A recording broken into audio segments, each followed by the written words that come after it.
الله لا إله إلا هو له الأسماء الحسنى. Assalamu alaikum, alhamdulillah. Aujourd'hui nous allons à la rencontre d'un nouveau nom d'Allah subhanahu wa ta'ala qui est Al-Alim. Que signifie Al-Alim linguistiquement? Allama signifie enseigner. Alim signifie quelqu'un qui sait quelque chose. J'ai le savoir à propos de cette chose-là, de cette technique-là. J'ai la connaissance, la science sur un sujet précis. Alors je suis Alim. Donc Allah subhanahu wa ta'ala, à travers ce nom Al-Alim, est en train de nous dire qu'il a une certaine connaissance, qu'il a un savoir, qu'il sait des choses. Et ensuite Allah subhanahu wa ta'ala va nous expliquer qui est Al-Alim. Parce qu'on peut avoir des gens parmi les êtres humains qui sont Alim, qui sont des ulama, qui sont savants, qui ont une connaissance pointue d'un certain sujet, qui ont un certain savoir que les autres n'ont pas.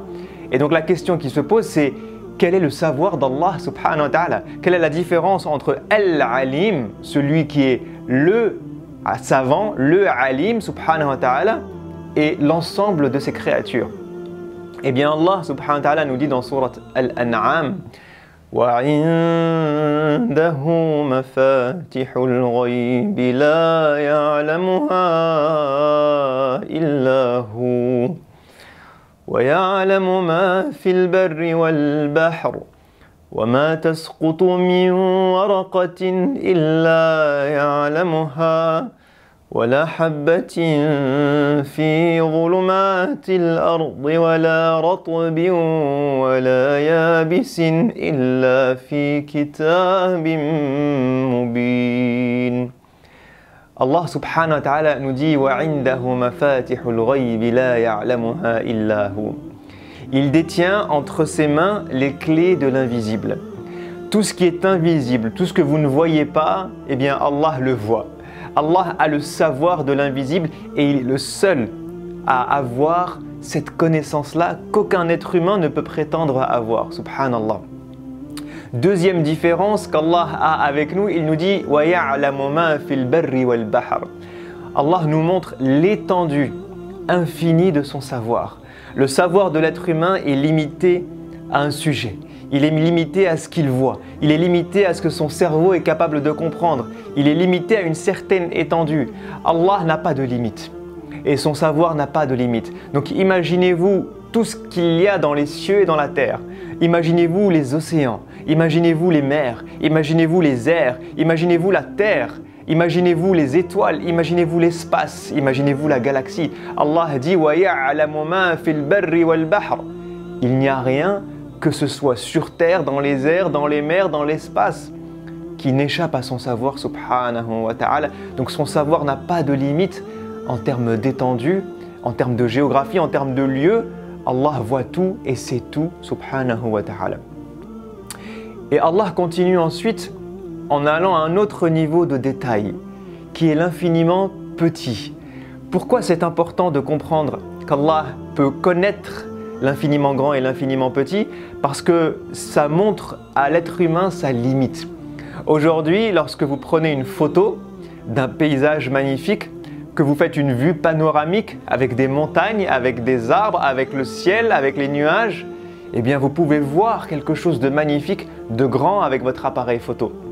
Mais est-ce qu'on est capable de zoomer cette photo et de voir chaque fleur, chaque plante, chaque feuille d'arbre? Est-ce qu'on est capable sur cette photo de zoomer et de voir les fourmis et de voir une abeille?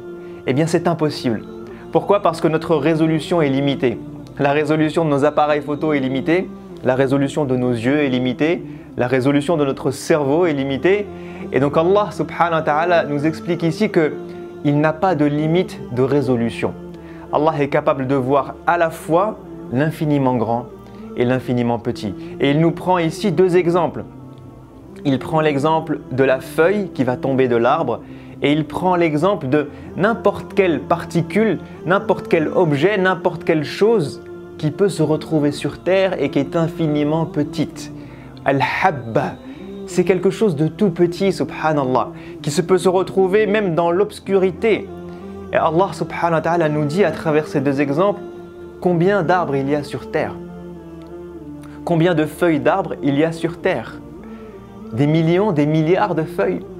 Ces feuilles, eh bien, reviennent chaque année et retombent chaque année à l'automne, subhanallah.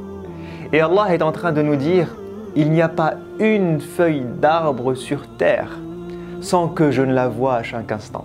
Il n'y a pas une feuille d'arbre sur terre sans que je sache à quel arbre elle appartient, à quelle branche elle appartient, à quel moment est-ce qu'elle est née, à quel moment est-ce qu'elle a germé, à quel moment est-ce qu'elle a grandi, à quel moment est-ce que cet arbre est devenu beau avec toutes ces feuilles qui le rendent beau et vert et qui nous annoncent le beau temps.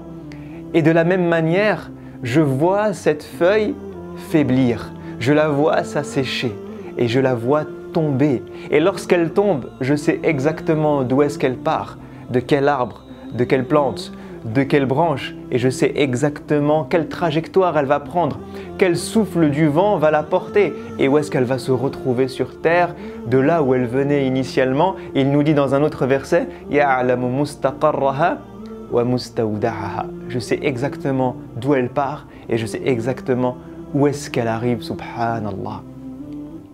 Et c'est là qu'on se dit, avec tout ce savoir qu'Allah a, et qui l'accompagne avec son savoir l'ensemble de ses créatures, même la feuille qui peut sembler insignifiante, lorsqu'elle tombe pendant l'automne, qu'on la retrouve par terre, qu'on marche dessus, eh bien Allah connaît sa destinée.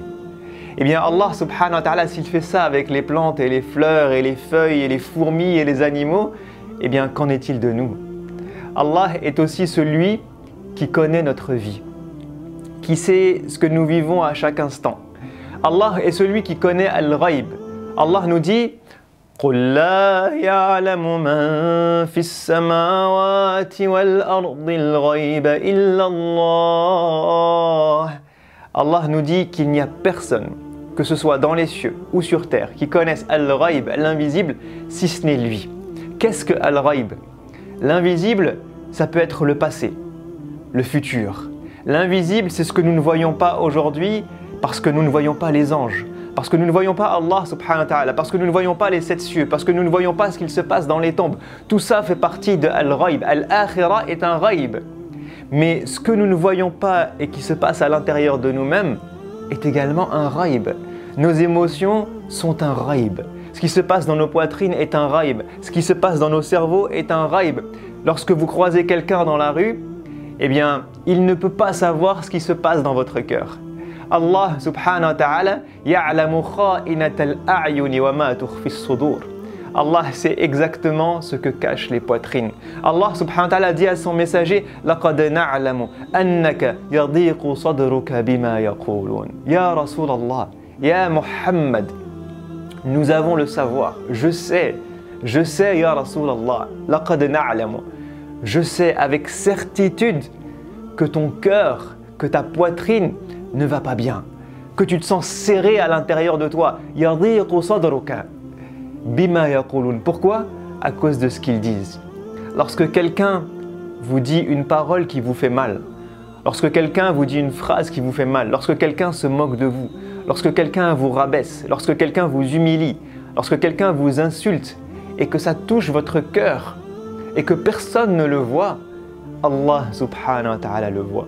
Allah subhanahu wa ta'ala le sait et lui dit laqad na'lamu annaka yadiqu sadruka. Subhanallah. Donc Allah subhanahu wa ta'ala, à travers son nom Al-Alim, eh bien nous apprend qu'il est celui qui sait tout ce qui se passe dans la création, à chaque instant, à chaque endroit, et que son savoir n'a pas de limite. Son savoir n'a pas de limite en termes d'étendue, il sait tout ce qui se passe dans les cieux et dans la terre, il n'a pas de limite en termes de résolution, il est capable d'aller jusqu'à l'infiniment petit, de voir ce qu'il se passe au niveau d'un atome s'il le veut. Et Allah subhanahu wa ta'ala est le seul dont le savoir voit al-ghaib, tout ce que nous ne pouvons pas voir et qui nous est invisible, que ce soit de passé, de présent, de futur ou d'intérieur, et ce qui se passe d'un point de vue psychologique, émotionnel, intellectuel, à l'intérieur de nous-mêmes, dans nos âmes. Eh bien, le savoir d'Allah subhanahu wa ta'ala englobe toutes ces choses et n'a pas de limite. Ça, c'est le savoir de Al-Alim subhanahu wa ta'ala. Alors maintenant qu'on a compris qui était Al-Alim, la question qu'on se pose à chaque épisode, c'est comment vivre ce nom d'Allah subhanahu wa ta'ala. Comment vivre avec ce nom Al-Alim? 3 conseils que je me donne et que je vous donne, incha'Allah ta'ala. Le premier des conseils pour vivre ce nom Al-Alim, eh bien, c'est de prendre conscience que, comme je l'ai dit pour le prophète sallallahu alayhi wa sallam, qu'il est le seul à savoir ce que nous vivons réellement. Il est le seul à savoir ce qui se passe à l'intérieur de nous. Et donc lorsqu'on parle à Allah subhanahu wa ta'ala, parlons-lui avec son nom Al-Alim, en lui disant « Ya Allah, tu es le seul qui sait ce que je vis. Ya Allah, tu es le seul à connaître l'étendue de ma tristesse. Ya Allah, tu es le seul à connaître l'étendue de ma douleur. Ya Allah, tu es le seul à savoir comment je ne vais pas bien psychologiquement. Ya Allah, tu es le seul à voir l'étendue de ma dépression. Ya Allah, tu es le seul à savoir ce que je vis à chaque instant. Tu es le seul à savoir l'impact de toutes ces choses que j'ai vécues, de toutes ces injustices, de toutes ces paroles, de tous ces mots, de toutes ces maladies, de toutes ces épreuves. Ya Allah, tu es le seul qui sait. Il dit à son messager « Laqad na'lam » Ya Allah, tu es celui qui, au-dessus de ces cieux, à travers son nom Al-Alim, sait ce que je vis. Alors Ya Allah, soulage-moi. Ya Allah, aide-moi. Ya Allah, comprends-moi. Ya Allah, tu es le seul à me comprendre. Subhanallah. Ce nom d'Allah Al-Alim, il est magnifique parce qu'il nous donne une porte de discussion avec Allah subhanahu wa ta'ala qui est magnifique. Il est le seul à savoir exactement ce que nous vivons et il est le seul à comprendre ce que nous vivons à travers son nom Al-Alim subhanahu wa ta'ala. Donc allons lui parler, allons discuter avec lui, allons vider notre sac à Allah subhanahu wa ta'ala et pas à quelqu'un d'autre. Le deuxième conseil que je me donne et que je vous donne, eh bien, c'est de s'en remettre à son savoir pour nos prises de décision, pour nos vies, pour avancer dans nos projets. Pourquoi? Parce que Allah subhanahu wa ta'ala, comme je vous l'ai dit, connaît le passé, le présent, le futur. Il sait ce qui est bien pour nous, il sait ce qui est mal pour nous. Il sait ce qui peut marcher, il sait ce qui ne peut pas marcher. Il sait la meilleure des voies que je suis censé prendre.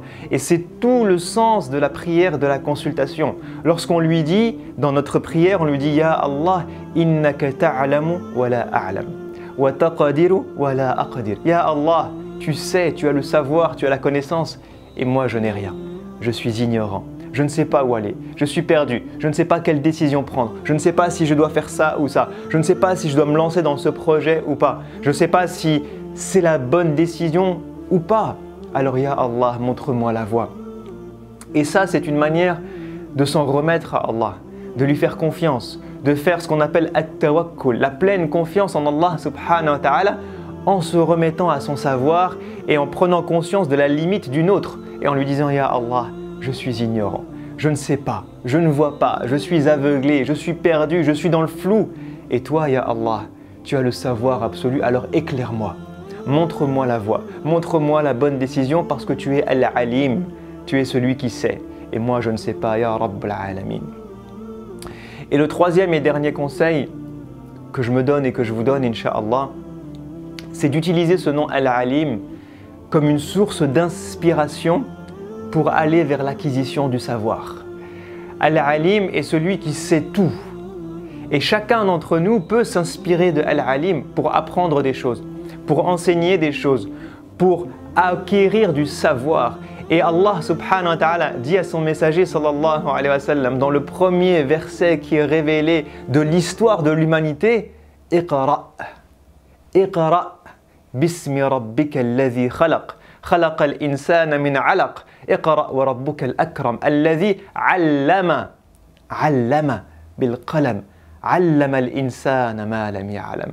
Allah est celui qui nous enseigne, et celui qui nous invite à apprendre, et celui qui nous invite à comprendre, et celui qui nous invite à acquérir du savoir. Pourquoi? Parce que le savoir est un bien. Le savoir est un bienfait magnifique. C'est un bienfait pour la personne, c'est un bienfait en termes d'épanouissement, c'est un bienfait en termes de spiritualité et c'est un bienfait pour la société. La technologie vient du savoir, la psychologie vient du savoir, la sagesse vient du savoir, la bonne décision vient du savoir, la bonne adoration vient du savoir. La meilleure manière de se rapprocher d'Allah subhanahu wa ta'ala vient d'un savoir, vient de la connaissance de notre divin, de qui il est et de comment l'adorer, de comment lui parler, de comment se prosterner, de comment l'invoquer. Subhanahu wa ta'ala. Donc le savoir ouvre des portes infinies, que ce soit d'un point de vue spirituel, ou que ce soit d'un point de vue personnel, ou que ce soit d'un point de vue sociétal. Le savoir est un bienfait magnifique. Et c'est pour ça qu'Allah subhanahu wa ta'ala et son messager nous invitent à aller vers l'acquisition du savoir. Donc je m'invite moi-même et chacun d'entre nous à retrousser nos manches pour apprendre, pour comprendre, que ce soit d'un point de vue religieux ou que ce soit d'un point de vue sociétal, que ce soit d'un point de vue technique, psychologique, développement, quel que soit ce que vous voulez apprendre, apprenez. Mais ne restons pas dans un stade où on n'apprend rien. Et les compagnons, Ibn Abbas par exemple, radiyallahu anhu, disaient « Je regrettais chaque heure ou chaque jour où je n'apprenais pas quelque chose de nouveau, subhanallah ». Et lorsque on va vers cette science, donc on va vers l'acquisition du savoir, eh bien, on voit le prophète sallallahu alayhi wa sallam, à qui Allah lui-même dit « Wa qur rabbi zidni ilma » Allah dit à son messager de dire « Rabbi zidni ilma » Ya Allah, augmente mon savoir, augmente ma connaissance, fais que je sois chaque jour un petit peu plus intelligent, un petit peu plus savant, un petit peu plus connaisseur de telle chose et telle chose. C'est le messager de Dieu, sallallahu alayhi wa sallam, à qui son Seigneur ordonne de acquérir la science, de faire le dua de Ya Allah, aide-moi à acquérir la science et à en apprendre petit à petit toujours plus. Alors où est-ce qu'on en est nous de l'acquisition du savoir, que ce soit le savoir religieux ou le savoir sociétal? C'est quelque chose de fondamental. Et le dernier conseil qui va avec celui-là, c'est de comprendre que lorsqu'on acquiert la science, eh bien il faut le faire de la bonne des manières. La bonne manière, c'est quoi? C'est endurer, c'est être patient, c'est redoubler d'efforts, c'est respecter les enseignants, respecter son professeur, respecter les personnes qui ont le savoir et qui vont me le transmettre. Comme on voit Sayyidina Moussa avec Al-Khidr, qui devient un élève alors qu'il est un des grands messagers de l'histoire de l'islam. Il devient élève et il apprend la patience, il apprend l'endurance, il apprend à se taire, il apprend à écouter, il apprend à comprendre, il apprend à observer, il apprend à suivre son maître qui va lui enseigner des choses que personne d'autre ne peut lui enseigner. Et comprendre que ce savoir-là, eh bien, il vient d'Allah, alors demandons à Allah subhanahu wa ta'ala.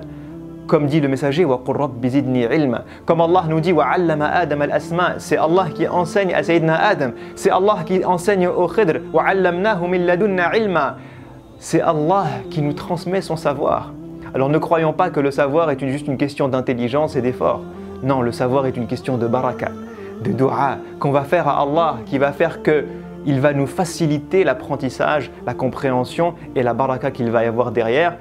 Être humble quand on acquiert le savoir. Parfois on acquiert le savoir et on se sent savant, on se sent grandi et on prend les gens de haut et on commence à corriger tout le monde et on commence à contredire tout le monde et on commence à se croire supérieur aux autres. Non, celui qui a le savoir est toujours humble parce que le savoir est censé nous rapprocher d'Allah subhanahu wa ta'ala et nous rapprocher des hommes, pas nous éloigner d'Allah et nous éloigner des hommes. Et dernière chose, le savoir est une responsabilité. Allah nous dit « Hal yastawi alladhina ya'lamun walladhina la ya'lamun » Ceux qui savent, ceux qui ont la connaissance et ceux qui ne l'ont pas ne se valent pas. Le savoir est une responsabilité lourde. Lorsque je sais quelque chose, alors je dois agir en cohérence avec le savoir que j'ai. Je dois transmettre ce savoir. Je dois faire de ce savoir un bien pour l'humanité, un bien pour la communauté, un bien pour les croyants, un bien pour ma famille, un bien pour moi-même. Et agir avec ce savoir qu'Allah subhanahu wa ta'ala m'a donné. Le savoir est une responsabilité qu'on doit endosser et avec laquelle on doit marcher et œuvrer, incha'Allah ta'ala. Je vous dis à la prochaine fois. Assalamu alaikum wa rahmatullahi wa barakatuhu. الله لا إله إلا هو له الأسماء الحسنى